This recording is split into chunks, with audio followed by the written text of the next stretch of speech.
कक्षा 8वीं। आज कक्षा 8वीं का सामान्य विज्ञान विषय देखने वाले हैं। सजीव सृष्टि एवं सूक्ष्म जीवों का वर्गीकरण। आपको मालूम है कक्षा 8वीं में हम लोग ये सजीव सृष्टि पाठ के पहले कक्षा 7वीं में हमने क्या पढ़ा उसके कुछ 4-5 क्वेश्चन दिए रहते हैं ताकि आपको याद आ जाए, यानी रिकैप के लिए। तो उसमें सबसे पहला क्वेश्चन हम लोग का दिया गया है, सजीवों का वर्गीकरण का पदानुक्रम कौन सा है। पदानुक्रम मतलब क्या कि हमने सजीवों को उसके समूह और उप समूहों में जो वर्गीकरण किया था उसके समानता और असमानताओं के आधार पर तो वर्गीकरण उसका पदानुक्रम कौन सा है। तो सबसे पहले हमने पदानुक्रम क्या था, जगत, फिर संघ में किया, फिर वर्ग में, फिर कुल उसका, फिर उसकी वंश और फिर जाति। फिर दूसरा प्रश्न हमसे पूछा है कि सजीवों को पहचानने की द्विनाम पद्धति जो उपयोग में लाई गई थी उसकी खोज किस वैज्ञानिक ने की थी। अब ये द्विनाम पद्धति क्या थी कि द्विनाम पद्धति यानी जिसमें किसी भी व्यक्ति या किसी भी प्राणी के नाम में एक नाम होता है, दूसरा उपनाम होता है। जैसे किरण मिश्रा ले लिया जाए तो उसमें नाम किरण हो गया और मिश्रा क्या हो गया, उसका उपनाम है। तो ऐसे द्विनाम पद्धति की खोज किस वैज्ञानिक ने की थी, तो कार्ल लिनियस नामक वैज्ञानिक हमने 7वीं कक्षा में पढ़ा था। उसके बाद पूछा है कि द्विनाम पद्धति लिखते समय उसमें किस पदानुक्रम का विचार किया जाता है। अब आपको मालूम है कि गुड़हल का फूल, इसका वैज्ञानिक नाम क्या है, हिबिस्कस रोजा साइनेंसिस। अब हिबिस्कस क्या है, उसकी वंश है, और रोजा साइनेंसिस उसकी जाति क्या है। वैसे ही मनुष्य का वैज्ञानिक नाम क्या है, होमो सैपियंस। इसमें होमो क्या है, उसका वंश, और सैपियंस क्या है, जाति। तो इस पदानुक्रम में लिखते समय 2 बातों का विशेष ध्यान रखते हैं, एक वंश और दूसरा जाति। तो ये हम लोग के पिछले साल के 7वीं के प्रश्न थे। अब उसमें हमने अनुकूलन पाठ देखा था। तो अब हम लोग देखने वाले हैं कि इसमें जैव विविधता एवं वर्गीकरण की, सजीवों की जैव विविधता एवं वर्गीकरण की आवश्यकता क्यों महसूस हुई। जैव विविधता कैसे आई। पृथ्वी पर निवास करने वाले प्रत्येक सजीव अपने आसपास के परिसर से, भौगोलिक परिवेश से, अन्न ग्रहण की पद्धति, उनके संरक्षण के आधार पर अपने आसपास से स्वयं को अनुकूलित कर लेता है, जिससे उसमें अनेक परिवर्तन होते हैं। और अनुकूलन अपनाते समय एक ही प्रजाति के सजीवों में विभिन्न प्रकार के बदलाव जो है होते हुए दिखाई देते हैं। 2011 की गणना के अनुसार पृथ्वी पर भूमि तथा समुद्र में पाए जाने वाले सभी सजीवों को मिलाकर लगभग 10 लाख प्रजातियां जो है खोजी गई। इतनी बड़ी संख्या में सजीवों का अध्ययन करने के लिए उनको समूहों में विभाजित करने की आवश्यकता महसूस हुई, और यह विभाजन विभिन्न प्रकार से किया गया। उनकी समानताओं के आधार पर, उनकी असमानताओं के आधार पर, उनकी विभिन्नताओं के आधार पर प्रत्येक सजीवों को समूह और उपसमूहों में विभाजित किया गया। इसी प्रक्रिया को जैविक वर्गीकरण कहते हैं। अब ये जैविक वर्गीकरण, कुछ पिछला इतिहास का पन्ना देखते हैं हम लोग कि जैविक वर्गीकरण जो है किस वैज्ञानिक ने कैसे कैसे किया था। सबसे पहले देखते हैं 1935 में कार्ल लिनियस नामक वैज्ञानिक ने वनस्पति और प्राणी, इसमें इसका वर्गीकरण किया था। 1866 में हैकेल नामक वैज्ञानिक ने 3 जगत में वर्गीकरण किया, प्रोटिस्टा, वनस्पति और प्राणी। 1925 में चेटन नामक वैज्ञानिक ने 2 जगत में वर्गीकरण किया, एक आदि केंद्र की और दूसरा दूसरे केंद्र की। आदि केंद्र की 7वीं क्लास में पढ़े थे हमने। आदि केंद्र की मतलब क्या, जिस भी सजीव में की जो कोशिका होती है उसमें कोशिका पटल और केंद्रक होता है, कोशिका के अंगक दिखाई नहीं देते हैं।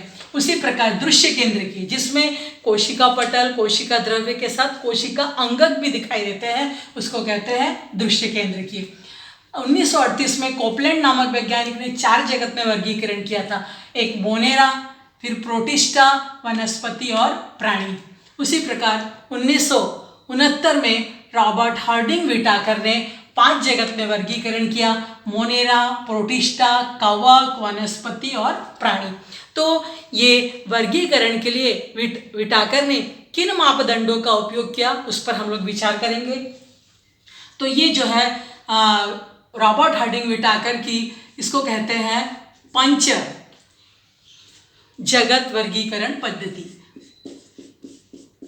अभी आप लोगों ने देखा उसने 5 जगत में वर्गीकरण किया, तो 5 जगत वर्गीकरण पद्धति कौन सी है, किस आधार पर उन्होंने वर्गीकरण किया, उसको हम लोग देखते हैं। सबसे पहला उन्होंने लिया कोशिका की जटिलता के आधार पर कि कोशिका कैसी है। तो कोशिका दो प्रकार की है, अभी बताया मैंने, एक है आदि केंद्र की, दूसरा दृश्य केंद्र की। जैसे सजीवों का वर्गीकरण दो भागों में किया, आदि केंद्र की और दृश्य केंद्र की।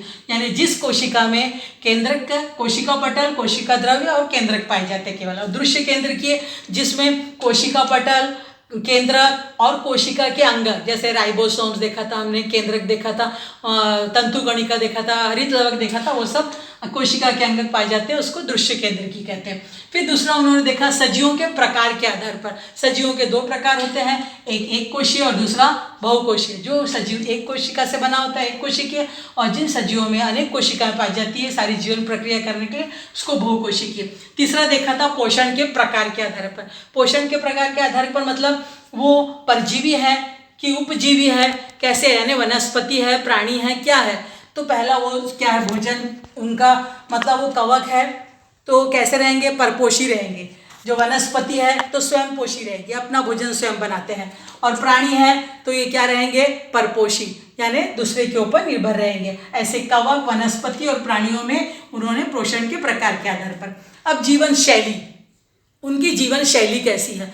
जैसे वनस्पति क्या है, उत्पादक है, उसके ऊपर तो वनस्पति उत्पादक है, उसके ऊपर भक्षण कौन करता है, उसका प्राणी करते हैं। फिर उसके बाद जब वो मर जाते हैं तो उसका विघटन कौन करता है, कवक। तो ऐसे उनकी जीवन शैली के आधार पर। फिर तीसरा है वंशवाली संबंध। उनका संबंध क्या है, आदि केंद्र की से लेकर दृश्य केंद्र की तक, और मोनेरा से लेकर या एक कोशिकीय से लेकर बहुकोशिकीय तक, यानी मोनेरा से लेकर अंत तक, प्राणी तक। ऐसे जो है ये क्या है, उनकी वंशवाली संबंध है।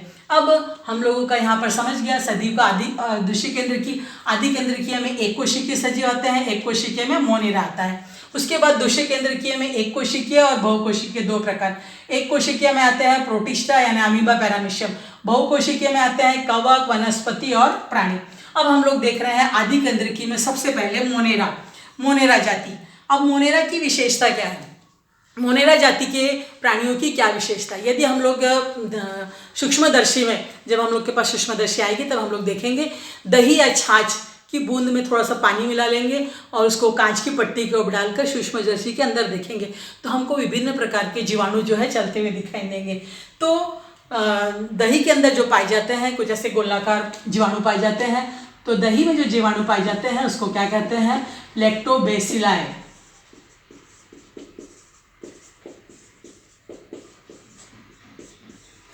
दही के अंदर पाए जाने वाले जीवाणुओं का नाम क्या है, लैक्टोबैसिलाई जीवाणु। तो यहाँ पर मोनेरा जाति के सूक्ष्म जीवों में कुछ जीवाणु देखो यहाँ पर चित्र में दिख रहे हैं। अंडाकार जीवाणु दिख रहे हैं जिसको कहते हैं स्ट्रेप्टोकोकस न्यूमोनी। फिर यहाँ पर दिख रहे हैं गोलाकार स्टोफाइलोकाकस साइनियंसिस। फिर उसके बाद है कोलिस्ट्रीडियम टिटनी, देखिए स्वल्पविराम आकार दिख रहा है। फिर उसके बाद सर्पिलाकार दिख रहा है, ट्रेपोनेमा पैलिडियम।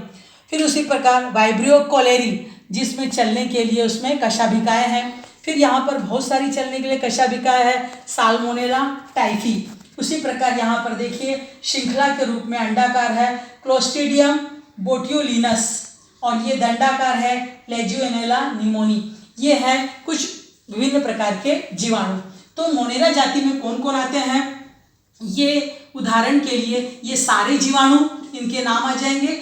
और नीलहरित शैवाल, शैवाल बोलते ही साथ हमारे मन में आता है कि वो क्या है, जो काई, जो पानी में पाई जाती है काई, वो उसको हम लोग शैवाल बोलते हैं। तो नीलहरित शैवाल और जीवाणु जो है ये मोनेरा जाति के वर्ग के उदाहरण है। इसकी पहली विशेषता क्या है कि नीलहरित शैवाल अब स्वयं पोषी भी है इसमें। तो शैवाल क्या है, अपना भोजन स्वयं बनाते हैं। तो ये इसमें ऐसे सजीवों का समावेश है जो केवल एक कोशिकीय होते हैं। देखो केवल एक कोशिका दिख रही है, इसमें एक कोशिका है। तो सबसे पहली मोनेरा जगत की विशेषता क्या हो गई, ये एक कोशिकीय होते हैं। दूसरी विशेषता क्या हुई कि या तो ये जीवाणु है तो क्या है, परपोषी होते हैं, और शैवाल है तो ये स्वयंपोषी होते हैं, यानी स्वयंपोषी भी होते हैं और परपोषी भी होते हैं।